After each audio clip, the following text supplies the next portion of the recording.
It's a new year and a new chance for you to make a fresh start with your compliance. For the next 31 days on the FCPA Compliance Report, we're going to be bringing you a daily tip, strategy, or idea that you can use to improve your program. Here's your host, Tom Fox, the Compliance Evangelist. Policies and procedures on gifts and business entertainment. If one were to reflect upon the providing of gifts and business entertainment to foreign government officials, one might reasonably conclude that after 40 years of FCPA enforcement, companies might follow its prescriptions regarding gifts and business entertainment. However, there have been some notable FCPA enforcement actions in this area literally up to the 2022. FCPA guidance clearly stated that the FCPA does not ban gifts and business entertainment. Indeed, it specified a small gift or token of esteem or gratitude is often an appropriate way for businesses and business people to display respect for each other. Some hallmarks of an appropriate gift giving are when the gift is given openly and transparently, properly recorded in the gift giver's books and records, providing only to reflect esteem or gratitude, and permitted under local law. Items of nominal value such as cab fares, reasonable meals, entertainment expenses, or company promotional items are unlikely to improperly influence an official, and as a result are not, without more, items that could have resulted in enforcement by the DOJ or SEC. What does the FCPA itself say? While not prohibiting payment of any money or thing of value to a foreign government to obtain or retain business, the FCPA arguably permits incurring certain expenses on behalf of these officials. There is no de minimis provision. The presentation of a gift or business entertainment expense can constitute a violation of the FCPA itself if this is coupled with corrupt intent to obtain or retain business. As with most matters FCPA, there is little direct guidance on what conduct may step over the line. Of course, there's always the gut check test, which simply measures if it feels wrong in your gut, it probably is. It is something to always keep in mind in any circumstance. Opinion releases. Somewhat surprisingly, there are not any recent DOJ opinion releases over the past 10 years dealing with the values for gifts and business entertainment under the FCPA.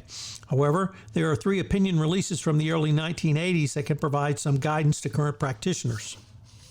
In 8201, the DOJ approved the gift of cheese samples made to Mexican government officials by the Department of Agriculture of the state of Missouri to promote the state's agricultural products.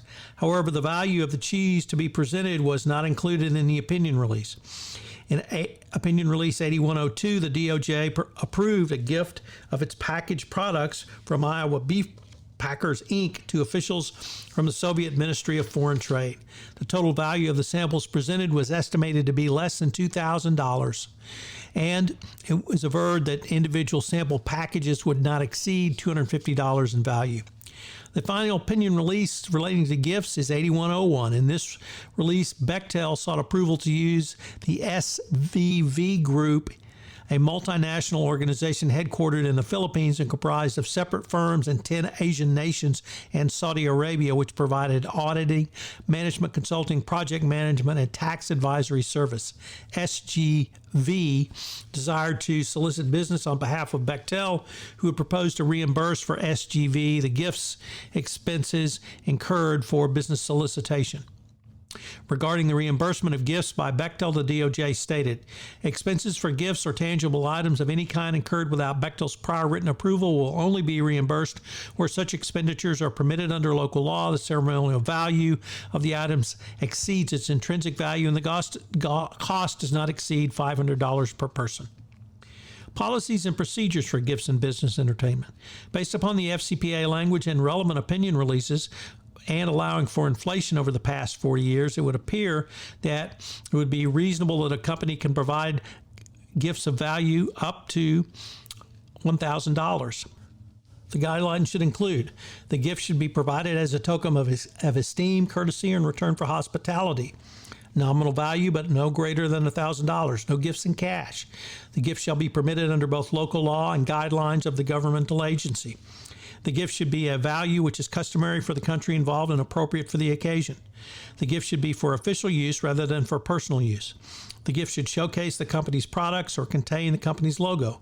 The gift should be presented openly and with transparency. The expense for the gift should be correctly recorded on the company's books and records. Based upon the FCPA language, there are no opinion releases on this point. There is no threshold that a company can establish the value for business entertainment. However, I believe there are clear guidelines which should be incorporated into your business expenditure policy, which include the following. A reasonable balance must exist for bona fide business entertainment during an official business trip. All business expenses must be reasonable. The business entertainment must be permitted under local law and customer guidelines. The business entertainment expense must be commensurate with local custom and practice. It must avoid the appearance of impropriety and must be supported by appropriate documentation. The incorporation of these concepts into a compliance program is a good first step towards preventing potential violations from arising, but it must be emphasized they are only a first step. There must be procedures to implement these policies. At a minimum, you must require business justification from the business representative requesting to provide the gift or business entertainment. Next, it should be reviewed or approved by a frontline compliance professional. Depending on the amount or the nature of the request, it may require CCO approval. The guidelines must be coupled with active training of all personnel, not only on a company's compliance program, but also on the corporate and individual consequences that may arise if FCPA is violated regarding gifts and business entertainment. Lastly, it is imperative that such gifts and entertainment must be properly recorded as required under the books and records component of the FCPA. And as always, do not forget the gut check test. So what are today's 3 key takeaways? First of all, gifts and business entertainment continue to plague companies for compliance violations. 2, the key is not the amount, but having a policy and procedure and following it.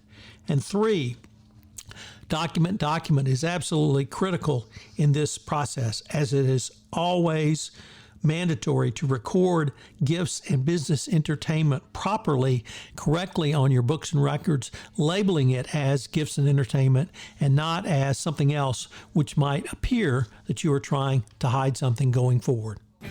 I hope you will enjoy the entire month on written standards and that you will listen in again where we explore another topic. If I could ask you to do, would you pass on to at least one person this podcast series on the nuts and bolts of compliance as I'm trying to expand my audience base program. I hope you'll join me again tomorrow where I take up another topic in innovation in compliance. Thanks again for listening. 31 Days to a More Effective Compliance Program is a production of the Compliance Podcast Network. This is Tom Fox again. Thank you so much for listening to this episode of 31 Days to a More Effective Compliance Program. 31 Days to a More Effective Compliance Program is a production of the Compliance Podcast Network.